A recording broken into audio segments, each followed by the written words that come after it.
Well, it's been a while since I've gone live behind the mic. Sorry, I got some candy in my mouth here.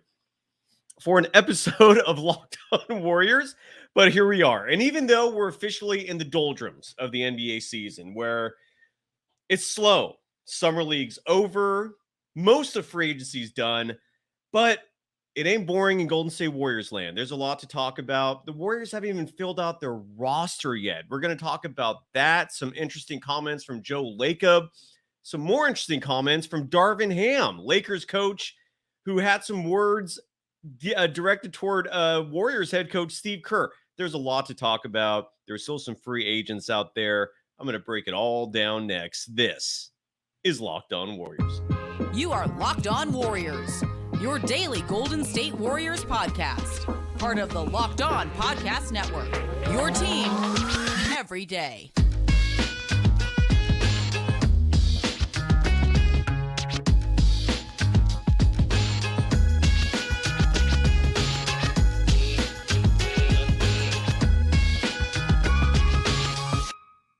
Thank you for making Locked On Warriors your first listen every day. We're free and available wherever you get podcasts and on YouTube, part of the Locked On Podcast Network, your team every day. Today's episode is brought to you by PrizePicks.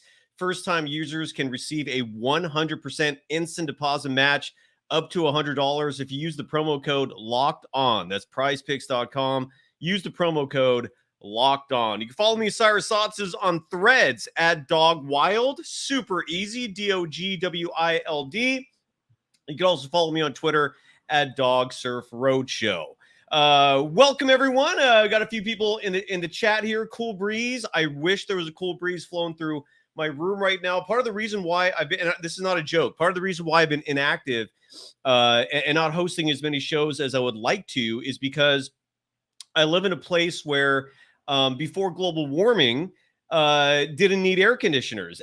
And so I'm renting a house that does not have air conditioning. And I kid you not, I'm sweating right now. Like I'm sweating bullets, even though today's a slightly cooler day. And is why I'm doing this. I am not equipped, and my home is not equipped to deal with 100-degree weather, even though I live just minutes from the coast. So here we are. But I had to pick and choose when I was going to do a show. The great news is that for tonight, I'm going to go an hour or at least as long as I feel like we need in terms of what to discuss, what to cover. There's a lot to get to. But again, cool breeze. I wish you were blowing in my studio right now. Alexander writes another guard. I don't know what that is in reference to. Yo, good evening, afternoon, depending on where you are in the world. Writes Kuminga is a monster.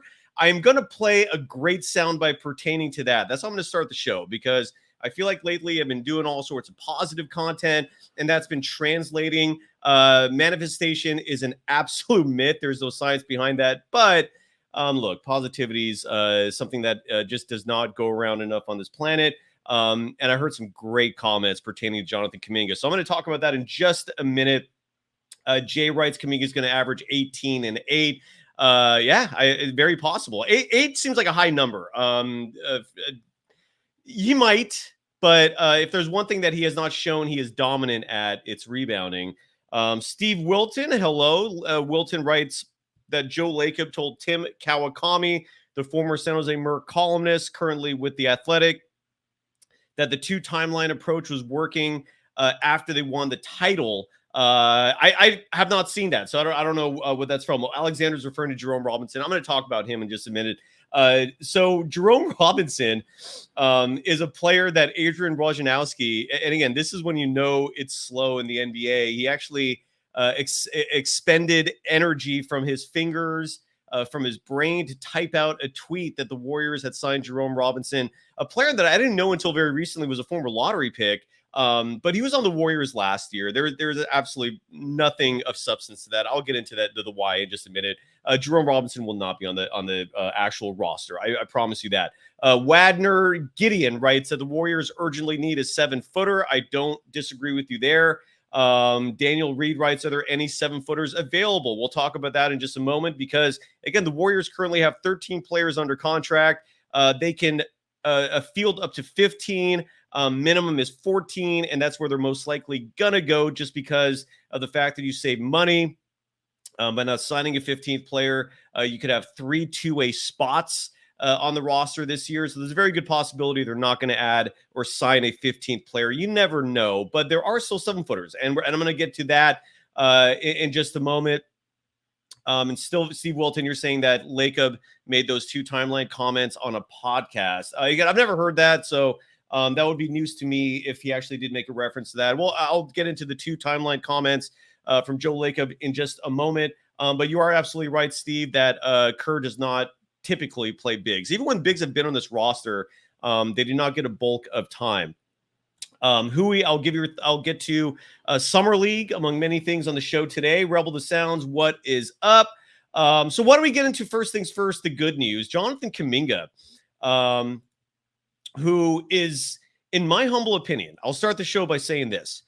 For anyone who's incredibly optimistic about the Golden State Warriors for this upcoming season, let's say for the sake of argument, this is it.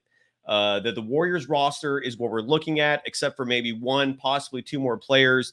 But there's a very strong possibility there are no more big moves that are going to be made. So if this is the team we're looking at, the only hope the Warriors have to win a title is if Jonathan Kuminga turns into like the next Kawhi Leonard.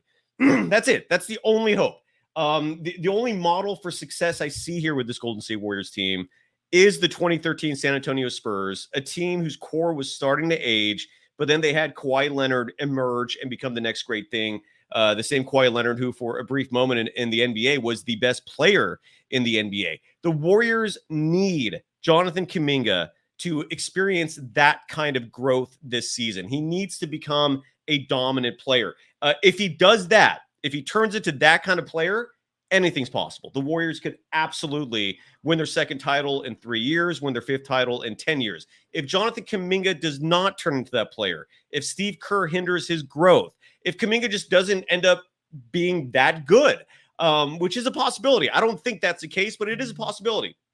Then this Warriors team is going to be this year is the 2013 Los Angeles Lakers. I'm very confident of that. That is my greatest fear, is that this Warriors team is just an aging, past their prime team who somehow thinks that by adding a 38-year-old Chris Paul that they're suddenly going to be contenders, that they're going to be a legitimate world championship contender. No, that's not how this works. Like, you need size, you need depth, and the Warriors have neither of those at the moment. But if Jonathan Kuminga turns into Kawhi Leonard, that's a whole other story. Now you have another superstar on your roster. Now you have this potential transcendent player who fills and fixes all the holes that this team currently has.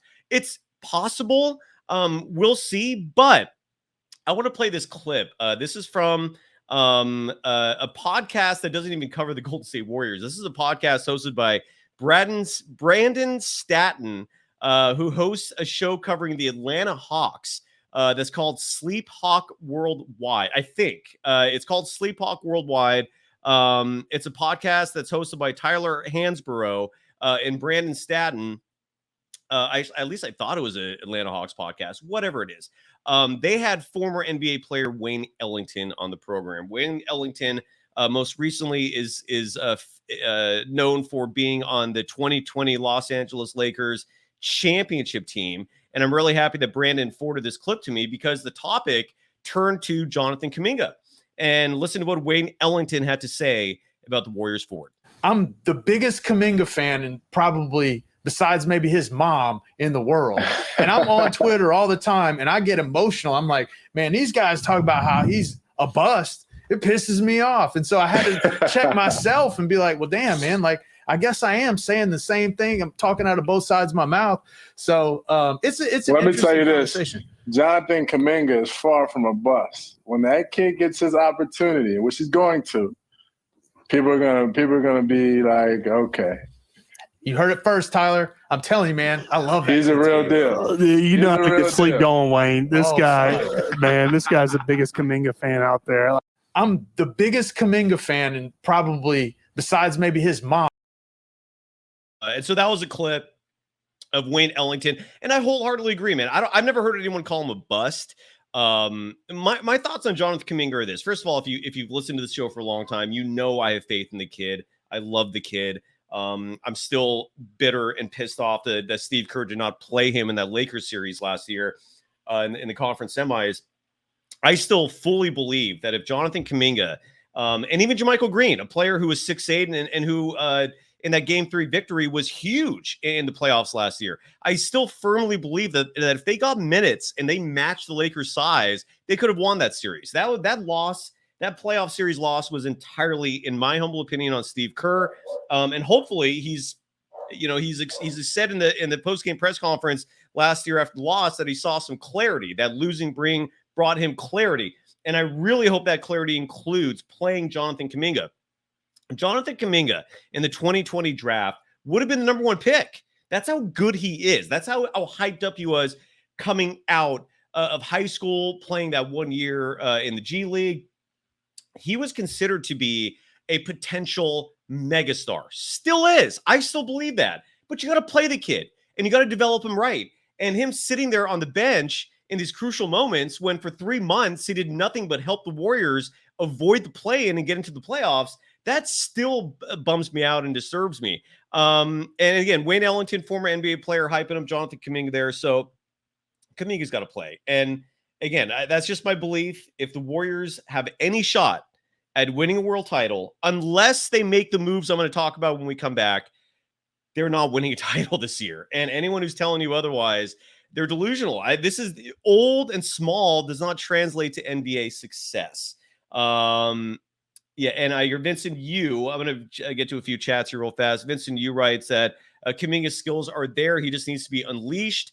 You watched his first G League game. I did not do that. It was against the Santa Cruz Dubs, and he was by far the best player on the court that day. His playmaking was awesome. He's an awesome player. And again, if he was in the draft in 2020, maybe even in 2022 and various other drafts, he would have been the number 1 pick. He was discussed as being the number 1 pick before some people in their interviews were turned off by him, and he fell to the number 7 pick, which is why the Golden State Warriors drafted him in the first place. It had nothing to do with 2 timelines. Davion Mitchell was the very likely pick for the Warriors in that draft before Kuminga fell to him. So we're about to find out what happens. And when we come back, I want to discuss.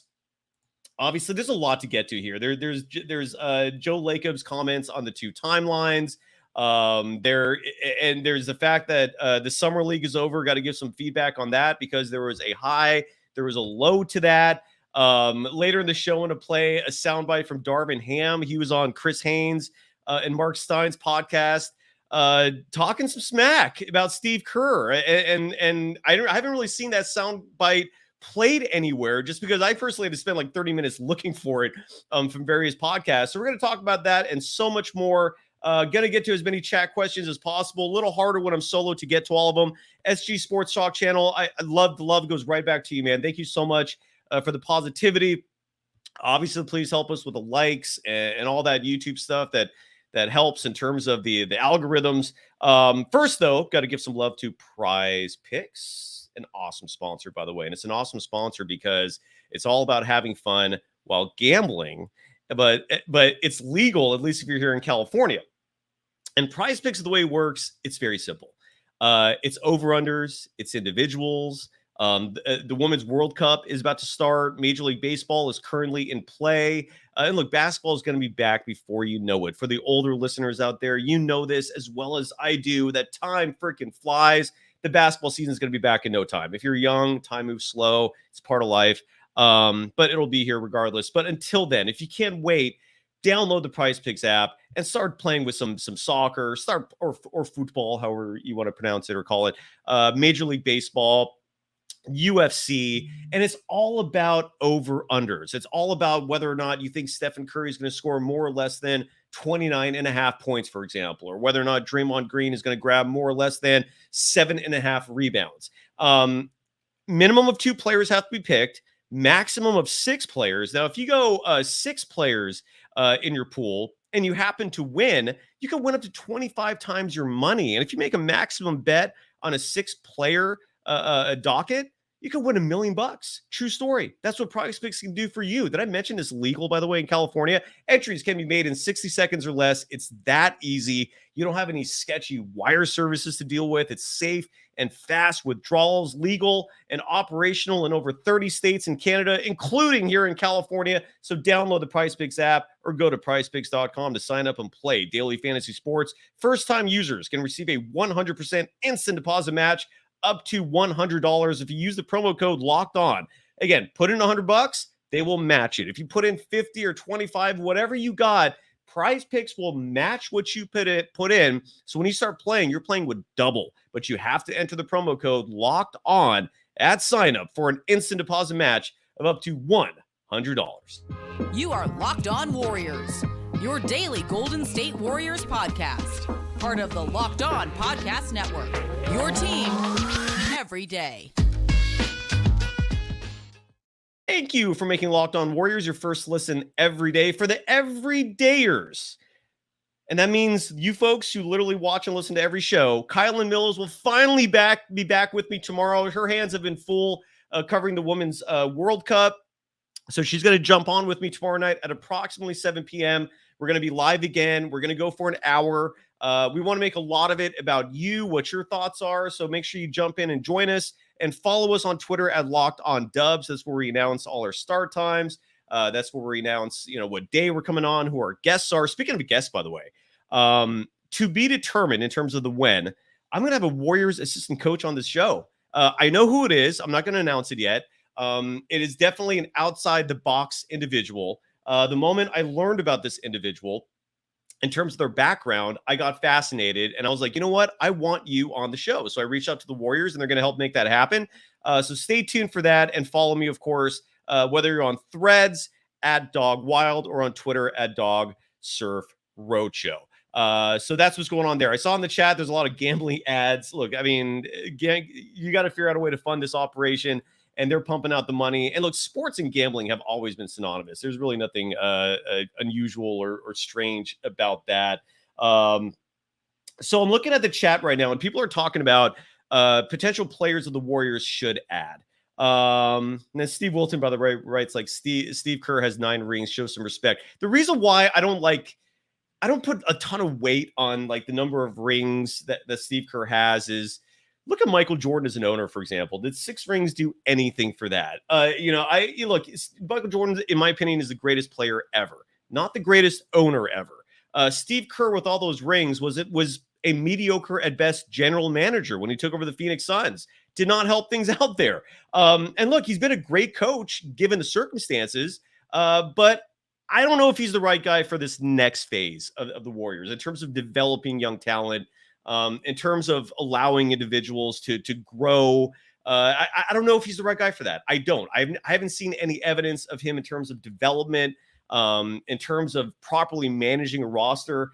To me, being the GM of a Steve Kerr team is vitally important because one aspect of your job is making sure you give him players that he can't misuse. And I think you know who I'm talking about. Those two-way players last year, and that's not that's not something that's strange. As a concept in terms of GMs and coaches butting heads. The Dallas Mavericks, for example, they traded or got rid of Harrison Barnes largely because Rick Carlisle was so in love with calling plays, setting up plays for Harrison Barnes, the same Harrison Barnes who's an average at best 3-point shooter. You had Luka Doncic on that team, and Rick Carlisle was paying more attention to Harrison Barnes. The team got rid of Barnes literally so that Rick Carlisle could stop going to him so much. So sometimes coaches have to be saved from themselves, and that's a perfect example, in my opinion, when it comes to Steve Kerr. Again, the perfect man for the job when he took over, still might be the right guy, depending on the players on this roster. But I don't like calling out the 9 rings as like a carte blanche, like you're automatically correct if you have all these rings. It's part of it, but he also, with each of those rings, had one of, if not the greatest players helping him. He got 3 of those rings with Michael Jordan and Phil Jackson's Chicago Bulls. He got 2 of those rings with Tim Duncan, Greg Popovich, and the Spurs. He got 4 of those rings with Stephen Curry, Draymond Green, Klay Thompson, etc. So, for what it's worth, that's why sometimes I feel like it's okay to criticize a coach even if he has 9 championships. So there is speculation out there that the Dallas Mavericks, speaking of which, will either buy out or trade JaVale McGee.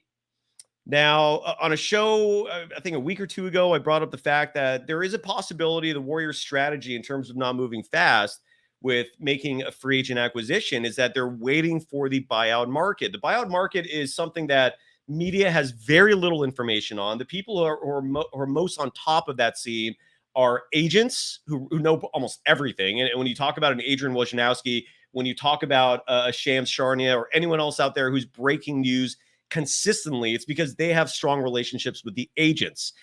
Agents, by the way, that's a very hard nut to crack in terms of gaining access to them. Believe me, for the last couple of years, I've decided to start trying going down that avenue for information. And agents are not always picking up their phone. They're very selective in terms of who they talk to. But they have a ton of information because obviously they're representing their clients, the players, they're negotiating the deals. And so they have a good idea in terms of who these potential buyout players will be. So too do the GMs. And maybe, possibly, the reason why the Warriors haven't filled that 14th and 15th roster spots is because they're waiting for someone that they know could be available in the buyout market. JaVale McGee, in my humble opinion, would be perfect. He knows the system. He is not a liability in a switch-heavy defense. So let's say, and that's a huge reason why even when McGee was on this team last time, and it's a huge reason why Kerr doesn't like bigs in general, is because Steve Kerr likes to have 5 players on the court who can switch at any point and guard any one of the 5 players on the other team. And bigs are obviously a massive liability defensively in that regard, because if you put a faster player and switch him up on a big, that big's going to get eaten up. How many times have you seen Stephen Curry when he's matched up with a big practically salivating, figuring out what his strategy is going to be for the easy basket? Steve Kerr hates that defensively. But JaVale McGee is light-footed enough to at least not be a total liability on that end. While at the same time, look, the bottom line, in my opinion, for the Warriors is this. If you really have world championship aspirations, there's 3 or 4 teams out there that you're going to have to measure yourself up to. The Denver Nuggets, the Phoenix Suns, the Los Angeles Lakers. I even think the Sacramento Kings are in that discussion now because they were the 3 seed last year and all they did was get better. And so the question is, how are the Warriors going to match up with them? When you are a diminutive team, when the only bigs you have on your roster are Kevon Looney at 6'9", who Jokic eats up alive. And then fortunately, now you got Dario Saric, but he's not exactly a defensive-minded player. Like you don't really think of him as having prowess when it comes to defense. He still gives you size, which is huge, but you're going to need to throw bodies at these other teams' bigs, whether it's Jokic, whether it's Anthony Davis, whether it is even DeAndre Ayton, who's going to be getting some big minutes for the Suns next year. You're going to have to throw bodies at these individuals and to slow them down, to foul them, to do whatever you got to do so that Draymond Green is not spending the entire game exhausting himself to guarding these bigger individuals. So that is where, Dario Saric is huge. Trayce Jackson-Davis, I'm going to talk about him in a second. Huge. And that kid, by the way, looks amazing. Talk about salvation for this year's draft. But is that enough? I don't think that is, especially when you're playing a team like the Lakers who have numerous bigs to throw at you. They have Rui Hachimura. They already have Anthony Davis. LeBron James is practically a center himself. They got Vanderbilt. They're a big team, and you have to match up with that. You can't just expect to go in there being 3, 4, 5 inches smaller, 20, 30, 40 pounds lighter on average per individual and expect to just run them off the floor. It doesn't work that way. The bigs on these other teams are also athletic. So that's where I feel like a JaVale McGee, someone who Stephen Curry loves him, by the way. Steph and JaVale have a really solid relationship. I'd be all in on that, man. Give me JaVale McGee and then some. If he somehow ends up becoming the 14th edition on this roster, I'm stoked, ladies and gentlemen. So for those of you that said, who's the 7-footer out there? That's your 7-footer, JaVale McGee. Let's really hope he becomes available so that the Warriors can sign him. Now, Steve Wilton is mentioning, and Kerr Porter, I will address Trayce Jackson-Davis in just a minute. I see you in the chat bringing that up. Steve Wilton mentions Kelly Oubre Jr., who, by the way, is still out there. I have no idea if he's getting offers. Look, when Oubre Jr. was with the Warriors that one season in 2021, he was a polarizing figure. I feel like more so than not, Warriors fans didn't like him. Like, I didn't see a lot of people clamoring for him to stay.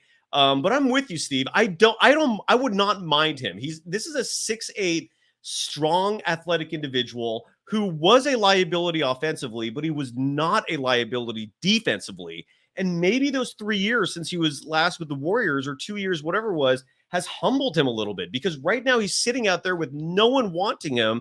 And sometimes you need an experience like that to kind of realize, hey, I'm not as hot, as I think I am. And so the next time you bring a Kelly Oubre Jr. in with the Warriors, maybe he buys in more than he previously did. But again, I know most people aren't ecstatic on that. But if Kelly Oubre Jr. is your 15th player in your roster, I don't mind it. I really don't mind it. And I do agree with you, John Shelton, that he didn't want to come off the bench. But again, that's where I would hope, if this is a player in consideration for the Warriors, that these 2 years where, he didn't play lights out, he didn't make all-star teams, his team sucked, maybe that humbled him, so that if he was to sign with the team now, being a starter is not that important. But nonetheless, JaVale McGee is a player that I'm really excited for. Christian Wood is still out there. Incredibly, he has not been offered anything more than the veteran minimum. I would not mind Christian Wood. I think talent-wise, he's phenomenal. I know there's some complaints about him in terms of his behavior, in terms of his ego, and maybe that's why he's sitting out there unsigned. But I would hope that the Warriors coaching staff can, work and be effective and coach an individual to make them maybe buy into the system. Because Christian Wood, as an athlete, is a freak. He would literally, defensively, in terms of easy baskets, offensively, would solve so many issues for him. I would be happy with Christian Wood or JaVale McGee. And then one player who's out there who recently did a workout in Las Vegas, and according to him and his agent, the Warriors were one of the teams interested, is Glenn Robinson III. I would love him. And Glenn Robinson III, by the way, is engaging with me on social media. He wants to go back to the Warriors. That much I know. And he's 6'7". He's a big dude. Some people say he's cooked and he's washed. He's not even 30 yet. He's still in his 20s. I don't know how you could say that about a player still in his 20s. So if he's your 15th man, I would not mind it. One of my insiders told me, and they're not swearing by this, so don't take this as fact, don't aggregate it. But look, my insiders, when they tell me things, I pay attention, because they're in that building. They have sources of their own. And when they're confident about something, they never miss. That's when I reported as fact at that point, for case being Bob Myers deciding he's going to leave the Warriors. My source was absolutely correct on that. My insider is telling me that the Warriors are strongly contemplating using the 14th roster spot on Lester Quinones. I would not hate that, but I would not be thrilled about it either, because Lester Quinones, is going to be yours next year. You could still have him next year. You have his rights. Why not sign him to a two-way deal? Keep that 14th roster space open for a player of size, a player who's actually going to be contributing to your title aspirations this year. And Lester Quinones, look, I love him. I do think there is a strong possibility there for Quinones being a permanent fixture on this team, being a legit contributor. I just don't know if that time is now. And I'd much rather have the Warriors use those end of the bench roster spots, which on almost any other team would not be consequential. On the Warriors, it is, though. Look back to the end of the bench in 2022, 2023, in terms of what 2021, 2022, the last title team. Their 13, 14, 15 guys were Juan Toscano-Anderson, Damian Lee, and James Wiseman. Wiseman was injured the whole year, so he didn't play. So your 13, 14 guys were Damian Lee and Juan Toscano-Anderson. They played. They were an important part of that title run. So strength in numbers is an adage that is very true when it comes to a Warriors title team. And I hope they don't bungle that up. And